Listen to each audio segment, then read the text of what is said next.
Hola, estamos en Directo América de France 24. Muchísimas gracias una vez más por elegirnos. Yo soy Rosa Pérez Masdeu. Vamos con las noticias. Israel confirma que atacó la cúpula de Hamas en Doha, Qatar, donde los miembros del grupo palestino discutían el plan de tregua de Estados Unidos. En estos momentos hay información contradictoria sobre en qué momento Israel informó a Washington del ataque. En Brasil inicia la recta final del juicio a Jair Bolsonaro por intento de golpe de Estado. Los 5 magistrados del Tribunal Supremo tienen hasta el viernes para emitir su voto. Avanza la crisis política en Francia. Este martes, François Bayrou ha presentado su renuncia ante Emmanuel Macron y frente a una Asamblea Nacional dividida en tercios, el presidente francés debe ahora designar a un nuevo primer ministro que supere los vetos de la izquierda y de la extrema derecha.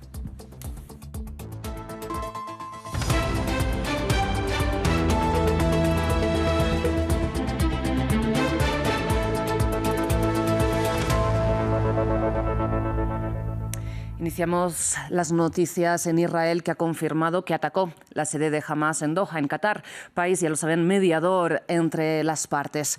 Hamas declaró que Israel bombardeó la sede donde sus negociadores discutían el plan de tregua de Estados Unidos y que no hubo víctimas mortales. A esta hora, sin embargo, es incierto en qué momento el gobierno israelí avisó a Washington del ataque, mientras AFP cita funcionarios de la Casa Blanca que indican que fue antes de lanzar la operación. El medio Axios menciona otras fuentes de la administración republicana que relatan que fueron notificados cuando los misiles ya estaban en el aire. Qatar, como decíamos, que es mediador con Egipto en las negociaciones para un cese el fuego en la Franja de Gaza, condenó el ataque, así como varias voces de la comunidad internacional. El Estado de Qatar condena con la mayor firmeza el cobarde ataque israelí dirigido contra edificios residenciales donde viven varios miembros de la oficina política del movimiento Hamas en Doha. El Estado de Qatar, si bien condena enérgicamente este ataque, afirma que no tomará a la ligera esta conducta imprudente de Israel y su continua manipulación de la seguridad de la región. Tiemblo de miedo. Podría ser que en este preciso momento el primer ministro Benjamin Netanyahu prácticamente haya condenado a muerte a mi hijo. Cualquiera que deliberadamente ponga en peligro la vida de mi hijo lo está asesinando. ¿Por qué insiste el primer ministro en arruinar cualquier pequeña posibilidad de acuerdo? ¿Por qué? La vida de mi hijo lleva ya 22 meses en grave peligro. ¿Hasta cuándo? A continuación, para abordar las implicaciones de este ataque de Israel contra Qatar, conectamos con Talib Ali-Salem. Él es analista internacional y activista por los derechos humanos, especializado en Oriente Medio. Talib, muchísimas gracias por acompañarnos una vez más aquí en France 24. De entrada, le pregunto, en su opinión, por qué Israel lanzó este ataque en este preciso momento. Muchas gracias, un placer para mí estar con ustedes. Yo creo que se reafirma lo que ya llevamos muchos analistas señalando desde que empezó este conflicto, y es que el gobierno de Netanyahu lamentablemente no busca ninguna posibilidad de acuerdo, no busca la paz, no busca la estabilidad, ni siquiera busca el intercambio de rehenes, porque recordemos que en este caso no se está bombardeando a Irán bajo la excusa de que supone una amenaza para Israel, ni se está bombardeando al Líbano con la excusa de bombardear a Hezbollah, sino que se está bombardeando a Doha, que ha jugado un papel imprescindible en las negociaciones, en todos los altos al fuego que han existido entre Hamas y Israel en los pasados años, y también en el intercambio de presos, en el intercambio de rehenes que hemos vivido hace pocos meses. Por lo cual yo creo que Netanyahu está lanzando un mensaje claro y está reafirmando y confirmando que está muy lejos de llegar a cualquier tipo de acuerdo, y está incluso condenando a los rehenes israelíes que tiene Hamas a que no tengan ningún tipo de solución.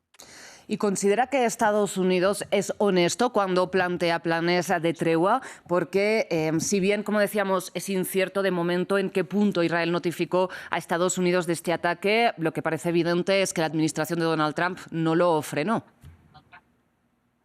Bueno, yo creo que aquí hablamos ya de un posible ataque que podría dar un giro radical a todo lo que está ocurriendo en la zona. También hemos estado advirtiendo de lo que se estaba haciendo por parte de Israel suponía una amenaza de guerra real y total en toda la región. Y creo que este ataque hoy a Doha supone un antes y un después en lo que se había conocido en la región, porque en este caso Doha alberga la base militar estadounidense más grande de la región. Doha forma parte del Consejo de los Países del Golfo, que la mayoría son aliados muy cercanos de Estados Unidos, incluido Qatar mismo, por lo cual aquí nos encontramos en un cruce de intereses. Personalmente pienso que sí, que Estados Unidos estaba al tanto porque Netanyahu informa en todos los previos ataques que se han hecho tanto al líder de Hezbollah en Líbano como a Irán, como también a las unidades palestinas, incluso también a Siria. Ha sido informado, el Pentágono ha sido informado de Estados Unidos antes, por lo cual yo creo que en este caso también se ha seguido el mismo patrón, lo que plantea una gran pregunta a la que nos enfrentamos ahora. ¿Qué respuesta tendrán los países del Golfo? ¿Qué respuesta tendrá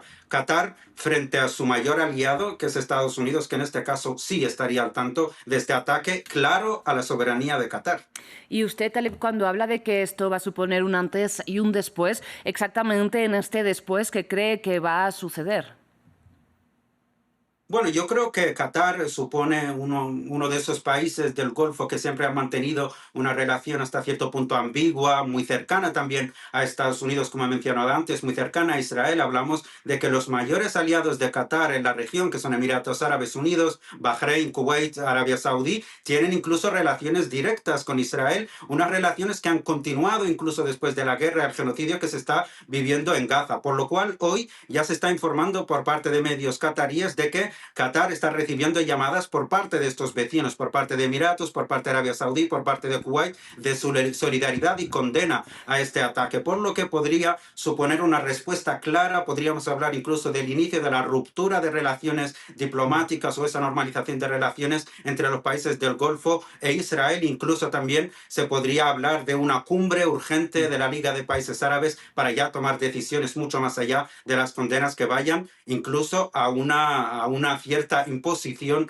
digamos, frente a Estados Unidos o la Unión Europea para que se empiecen a tomar medidas para frenar a Netanyahu, porque esta amenaza que hoy está tocando Qatar, el día de mañana puede tocar a Egipto, puede tocar a Jordania o incluso a otros actores en la región que hoy se consideraban amigos de Estados Unidos y que eso les protegía quizás frente a Israel. Pero con el ataque de hoy está claro que Netanyahu no tiene ningún límite ni tiene ningún freno, por lo cual creo que los países árabes y los países del Golfo también están llamados a tomar acciones que podrían traducirse en serias sanciones contra el Estado de Israel. Talib, muy rápidamente, nos quedamos sin tiempo, pero cuando usted habla de estas acciones, menciona sanciones económicas. ¿Cree que esto es el máximo nivel de castigo al que se puede llegar contra Israel en estos momentos? Bueno, yo creo que Estados Unidos también tiene mucho poder sobre Israel y estos países al mismo modo también tienen poder de presión, aunque no lo hayan utilizado hasta el momento, tienen un poder de presión real sobre Estados Unidos. Recordemos que controla la mayor parte del petróleo que alimenta el mundo, ¿no? Por lo cual yo no descarto que estos países empiecen a utilizar esta hoja de presión que tienen contra Estados Unidos, contra el gobierno de Trump, con el que mantienen estrechas relaciones y que empiecen a plantear serias sanciones o empiecen a plantear serias presiones al gobierno de Trump para que frene de algún modo a Netanyahu, ya sea a través de una presión directa a Netanyahu o ya sea a través de algún tipo de sanciones económicas, militares o de otro índole. Talib, pues muchísimas gracias de verdad por ayudarnos a comprender un poco el panorama después de este ataque, como decíamos, de Israel contra Doha, Qatar. Ha sido un placer contar con usted una vez más. Muchas gracias, un placer. Mientras tanto, este martes el ejército de Israel ordenó a los palestinos de Ciudad de Gaza que abandonen sus hogares ante una inminente escalada de los ataques. Los palestinos denuncian que no hay lugar donde ir, mientras Israel ha atacado repetidamente las llamadas zonas humanitarias como Al-Mawasi. Martín Gripo nos amplía. Palestinos evacúan la ciudad de Gaza, clasificada por el ejército de Israel como zona de combate de alto peligro para los civiles, una de las regiones más pobladas del enclave palestino al registrar aproximadamente 1 millón de habitantes, y donde las fuerzas israelíes buscan el control total en la guerra contra Hamás.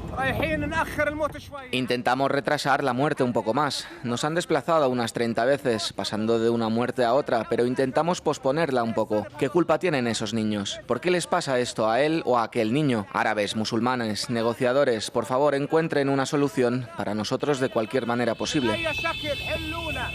No solo la ciudad de Gaza está marcada en rojo, casi toda la franja fue catalogada como zona peligrosa, excepto 2 puntos en el sur, Deir al-Balá y Han Yunis. Mientras Israel controla el 75% de la franja de Gaza, los gazatíes denuncian que ya no hay lugar para refugiarse en esas zonas. Desde el hospital Shifa de la ciudad de Gaza advirtieron que no podrán evacuar el nosocomio debido al colapso de los centros médicos ubicados en las zonas para refugiados.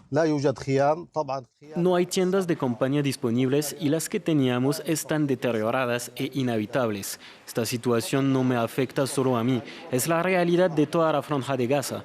Todos van de un lado al otro sin saber dónde ir. No hay sitio, ni dinero, ni tranquilidad, ni capacidad para pensar.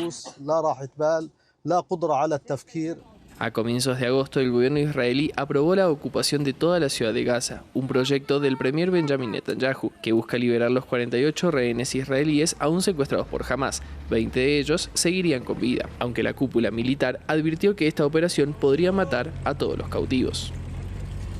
Cambiamos de tema, vamos hasta Brasil, donde inició la recta final del juicio contra Jair Bolsonaro por intento de golpe de Estado. Los 5 magistrados del Tribunal Supremo emitirán sus votos para fallar sobre la autoría de los acusados, el expresidente y 7 colaboradores, en los distintos delitos que se les imputan relacionados con el intento de socavar el traspaso democrático del poder a Luis Ignacio Lula da Silva. Este martes tomó la palabra el juez Alexander de Moraes. Escuchemos. O que discute é a autoria. Si los réus participaron, porque no hay ningún... Lo que se debate es la autoría, si los acusados participaron, porque no hay duda en todas estas condenas y en más de 500 acuerdos de no procesamiento de que hubo un intento de abolir el Estado democrático de derecho, de que hubo un intento de golpe de Estado y de que hubo una organización criminal que causó daños a la propiedad pública. Y cerramos en Francia porque en el Elíseo Emmanuel Macron recibió a François Bayrou, quien le presentó oficialmente su renuncia tras ser derrocado en un voto de confianza este lunes en la Asamblea Nacional. Por tercera vez en un año, el presidente francés va a intentar designar a un primer ministro que sobreviva ante un parlamento dividido en tercios, donde la izquierda y la extrema derecha ya han hecho caer a 2 jefes de gobierno conservadores que pretendieron impulsar millonarios recortes en los presupuestos. Hasta aquí las noticias. Enseguida regresamos.